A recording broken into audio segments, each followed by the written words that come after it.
आज हम देखेंगे मध्य प्रदेश पटवारी की नई सब्जेक्ट सामान्य प्रबंधन जनरल मैनेजमेंट। जैसा कि आप लोगों को पता होगा कि मध्य प्रदेश पटवारी की 2700 पोस्ट निकली हैं और मध्य प्रदेश पटवारी के सिलेबस में से पंचायती राज को हटा के इंग्लिश और सामान्य प्रबंधन जनरल मैनेजमेंट को लाया गया है। तो इसके कुछ महत्वपूर्ण क्वेश्चन ऑनलाइनर फॉर्मेट में आज हम लोग करेंगे, तो क्लास में अंत तक बने रहें बिना किसी स्किप किए हुए, क्योंकि अधूरा ज्ञान हमेशा नुकसानदायक होता है। तो क्लास में अंत तक बने रहें बिना किसी देरी के। शुरू करते हैं आज की क्लास।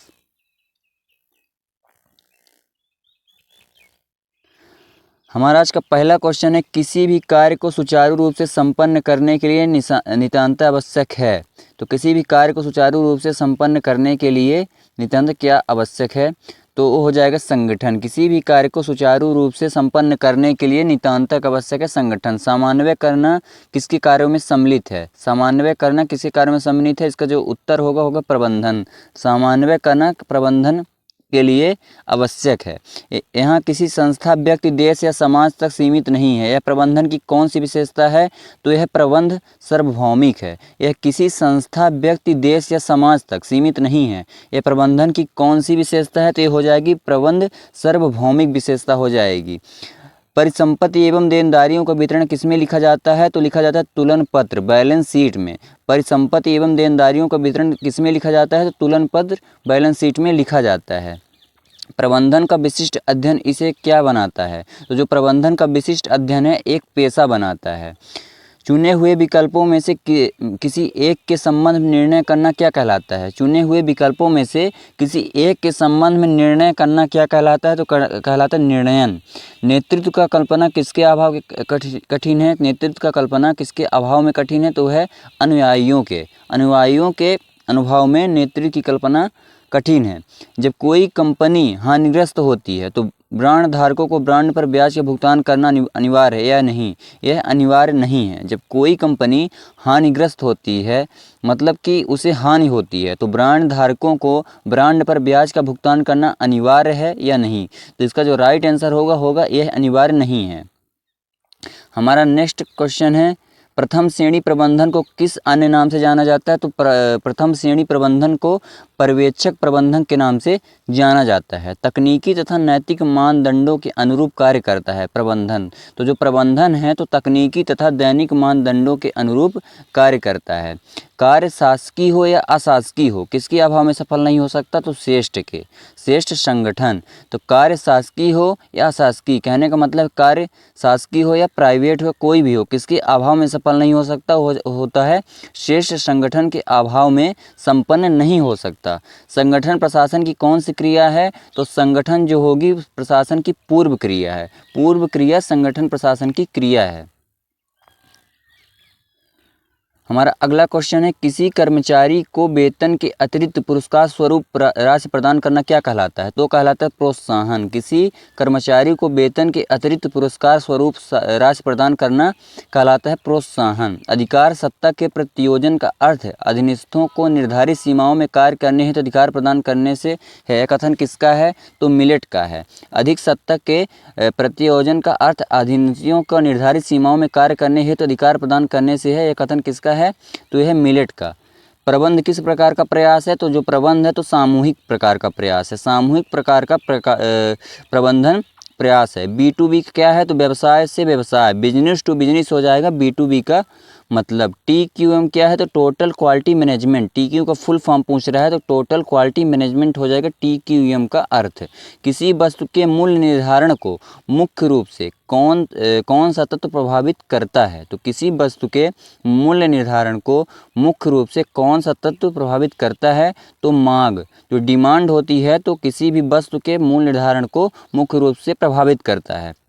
मानव संसाधन प्रवर्धन किस रूप में कार्य करता है? तो जो मानव संसाधन प्रवर्धन है वो शीर्ष प्रबंधन और कर्मचारियों में समन्वय के रूप में कार्य करता है।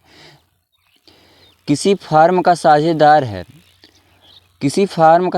है वह उस फार्म को 30,000 रुपये उधार देता है। इस हेतु कोई समझौता नहीं था, तब आदमी को कितना ब्याज प्राप्त होगा? तो 1800 रुपये, जहाँ समझौता ना हो तो 6% की दर से लगती है। प्रबंधन का कौन सा कौशल कर्मचारियों को प्रेरित करता है? तो जो प्रबंधन का कौशल कर्मचारियों को प्रेरित करता है। विपणन प्रबंधन की विचारधारा का जन्म किस देश में हुआ? तो जो विपणन प्रबंधन की विचारधारा का जन्म हुआ है वो अमेरिका में हुआ है। विपणन प्रबंधन की विचारधारा का जन्म अमेरिका में हुआ है। व्यवसाय में लेन देन हेतु इलेक्ट्रॉनिक तरीका प्रयोग किया जाता है, यह क्या कहलाता है? तो जो ई कॉमर्स कहलाता है। व्यवसाय में लेन देन होती है, आयात निर्यात होता है, इलेक्ट्रॉनिक तरीका होता है, प्रयोग किया जाता है, यह क्या कहलाता है? तो ई कॉमर्स कहलाता है। इलेक्ट्रॉनिक कॉमर्स हो जाएगा। प्रबंधकीय कार्यों की सफलता कुशल संचार पर निर्भर करती है। कथन किसका है? तो जो प्रबंधिक कार्यों की सफलता कुशल संचार पर निर्भर करती है, यह कथन है थियो हेमन का कथन है प्रबंधन कार्यों की सफलता कुशल संचार पर निर्भर करती है। नकारात्मक अभिप्रेरणा का उद्देश्य क्या है? तो जो नकारात्मक अभिप्रेरणा का उद्देश्य है अभिप्रेरित करना पर भय से, अभिप्रेरित करना लेकिन भय से। संगठन का अर्थ है कर्मचारियों की व्यवस्था करना ताकि कार्यों और उत्तरदायित्वों के उचित विभाजन द्वारा निर्धारित उद्देश्य को सरलतापूर्वक पूरा किया जा सके। किसका कथन है? तो जॉन एम गॉस का है। संगठन का अर्थ है कर्मचारियों की व्याख्या करना ताकि कार्यों और उत्तरदायित्वों के उचित विभाजन द्वारा निर्धारित उद्देश्य को सरलतापूर्वक पूरा किया जा सके। किसका अध्ययन है? तो जॉन एम गॉस का है। औपचारिक संगठन को कितने भागों में विभक्त किया गया है? तो औपचारिक संगठन को 3 भागों में विभक्त किया गया है। रचनात्मक कार्यात्मक संगठन किस प्रकार के संगठन के भाग हैं? तो औपचारिक संगठन के। जो रचनात्मक कार्यात्मक संगठन है तो औपचारिक संगठन के प्रमुख रूप से भाग हैं। प्रबंधन में संप्रेषण के पहले कौन सा कार्य आता है? तो अभिप्रेरणा। प्रबंधन में संप्रेषण के पहले अभिप्रेरणा का कार्य आता है। सामाजिक मनोवैज्ञानिक संगठन किस प्रकार का संगठन है? तो अनौपचारिक संगठन है सामाजिक मनोवैज्ञानिक संगठन। लूथर गुलिक के अनुसार संगठन कितने सिद्धांत है? तो लूथर गुलिक के अनुसार संगठन के 10 सिद्धांत है। किसी लक्ष्य अथवा लक्ष्यों के समूह की ओर निर्देशित क्रियाओं में संतुलन बनाए रखना क्या कहलाता है? किसी लक्ष्य अथवा लक्ष्यों के समूह की ओर निर्देशित क्रियाओं में संतुलन बनाए रखना क्या कहलाता है? तो कहलाया जाता है नियंत्रण। उर्बिक के अनुसार संगठन के कितने सिद्धांत हैं? तो उर्बिक के अनुसार संगठन के 8 सिद्धांत हैं। प्रशासन के ढांचे का निर्माण किस प्रकार की प्रणाली द्वारा होती है? तो प्रशासन के ढांचे का निर्माण किस प्रकार की प्रणाली में होता है? तो पदसोपन के द्वारा प्रशासन के ढांचे का निर्माण होता है। पदसोपन क्या है? तो श्रेणीबद्ध प्रशासन है। श्रेणीबद्ध प्रशासन है पदसोपन। किसी संगठन निर्णय के केंद्र जितने कम होते हैं उतना ही अधिक क्या माना जाता है? तो केंद्रीकृत। किसी संगठन में निर्णय के केंद्र जितने कम होते हैं उतना ही अधिक क्या माना जाता है? केंद्रीकृत। अधीनस्थों का पद प्रदर्शन करना क्या कहलाता है? तो मार्गदर्शन। अधीनस्थों का पद प्रदर्शन करना क्या कहलाता है? मार्गदर्शन। एक ऐसा साधन है जो प्रत्येक के द्वारा लक्ष्यों की प्राप्ति के लिए प्रयोग में लाया जाता है तो यह प्रबंधन। प्रबंध एक ऐसा साधन है जो प्रत्येक के द्वारा लक्ष्यों की प्राप्ति के लिए प्रयोग में लाया जाता है। प्रबंध के पेशेवर से क्या तात्पर्य है? तो जो प्रबंध के पेशेवर से तात्पर्य है, प्रबंध में पेशेवर वह होगा जो सुचारू रूप से प्रबंधन कर सके। प्रबंध में पेशेवर से क्या तात्पर्य है? तो प्रबंध में पेशेवर वह होगा जो सुचारू रूप से प्रबंध कर सके। भारत में विभागीय संगठन के सिद्धांत को अपनाकर किस शासन व्यवस्था का नमूना प्रस्तुत किया गया है? तो एकीकृत शासन व्यवस्था। भारत में विभागीय संगठन के सिद्धांत को अपनाकर किस शासन व्यवस्था का नमूना प्रस्तुत किया गया है? तो एकीकृत शासन व्यवस्था का नमूना प्रस्तुत किया गया है। पर्यवेक्षणी प्रबंध के किस स्तर पर होता है? तो पर्यवेक्षणी प्रबंध के सबसे निचले स्तर पर होता है। टेलर की क्रियात्मक फॉरमैनशिप का विकसित स्वरूप कौन सा है? तो जो टेलर की क्रियात्मक फॉरमैनशिप का विकसित स्वरूप हो जाएगा कार्यात्मक संगठन। भविष्य की क्रिया का वर्तमान में अनुमान लगाना क्या कहलाता है? तो नियोजन। तो भविष्य की क्रिया का वर्तमान में अनुमान लगाना नियोजन कहलाता है। राष्ट्रीय हित के स्थान पर स्थानीय हित किस व्यवस्था को दिखाता है? तो राष्ट्रीय हित के स्थान पर स्थानीय व्यवस्था विकेंद्रित व्यवस्था को दिखाता है। यह देखना कि कार्य योजना अनुसार चल रहा है या नहीं, यह किसका कार्य है? तो यह देखना कार्य योजना अनुसार चल रहा है या नहीं, यह नियंत्रण का कार्य है। नियंत्रक का कार्य होता है कि कार्य योजना अनुसार चल रहा है या नहीं।